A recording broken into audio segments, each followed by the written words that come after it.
Well, now let's take a look here at part G, and this probably is one of the more challenging questions within this section. Let's suppose that 20 light bulbs are randomly and independently selected.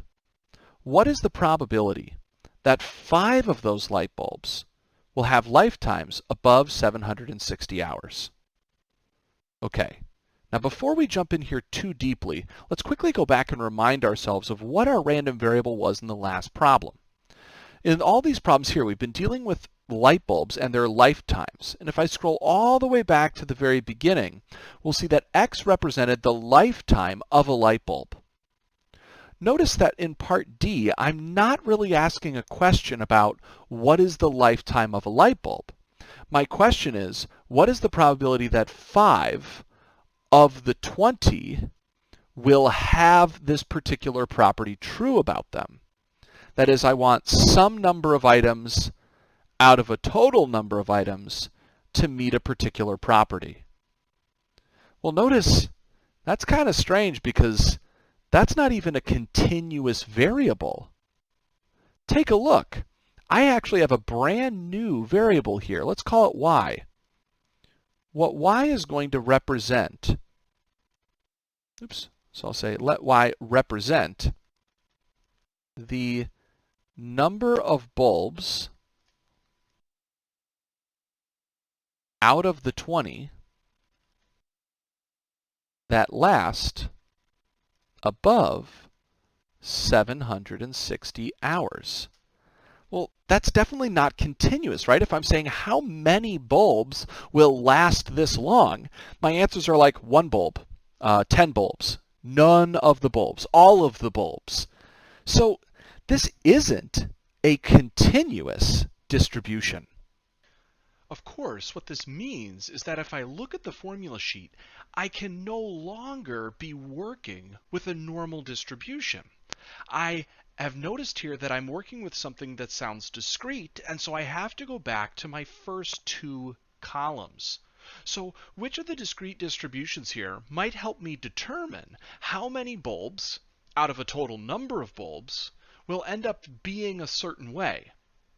Well, this is actually exactly what the binomial distribution is for.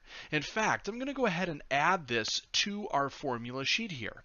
A binomial distribution helps us determine the number of successes that we have out of a number of trials. So I'll write this like this.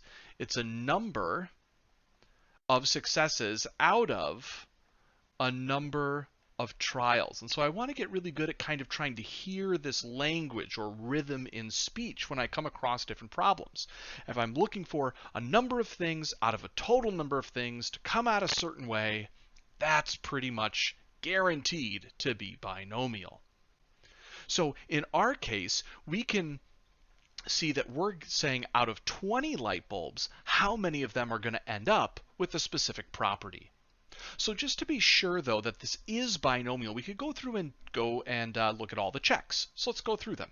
The first one, do I have a fixed number of trials? Well, yeah, there are 20 light bulbs. I'm only looking at 20 light bulbs. And when I look at a light bulb, are there only 2 possible outcomes? We could say, of course, right? Either the light bulb lasts over the 760 hours, or it doesn't. We're actually told in the problem that all the bulbs are selected randomly and independently of one another, so we're guaranteed condition 3 here. And the last one's the tough one. This is the tricky one. What is our probability of success? That is, what is the probability that we get a light bulb that lasts over 760 hours? So that's where we're going to have to spend a little bit more of our time. So let's actually go and flip back to the notes to try to write out some of this in detail. I'm going to see here that y does indeed have a binomial distribution, and I know it has n equaling 20, and p is kind of a mystery value. Now, to find that value of p,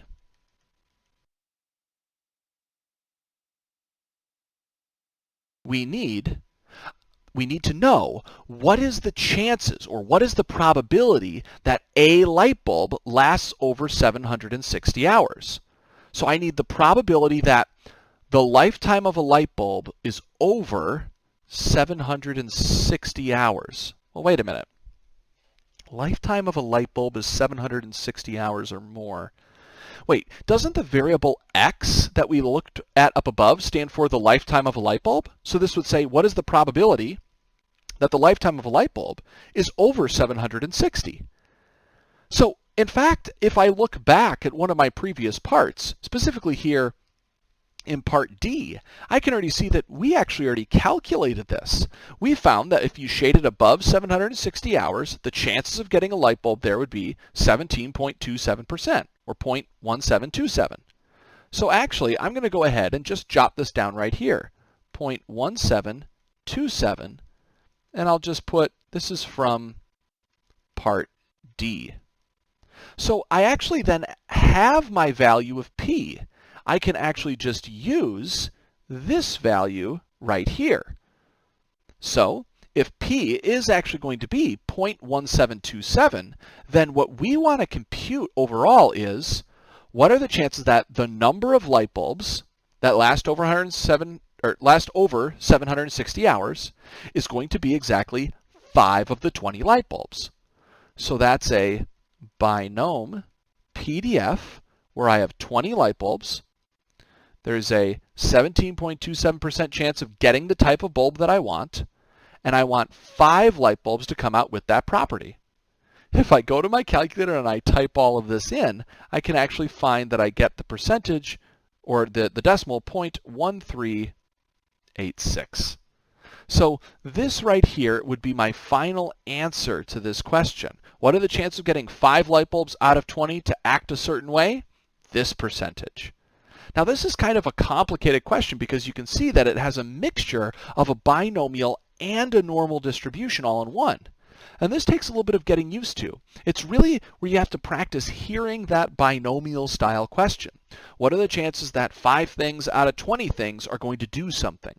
What are the chances that 10 items out of 50 items are going to do something? That's pretty much always going to be a binomial question and something we can be on the lookout for.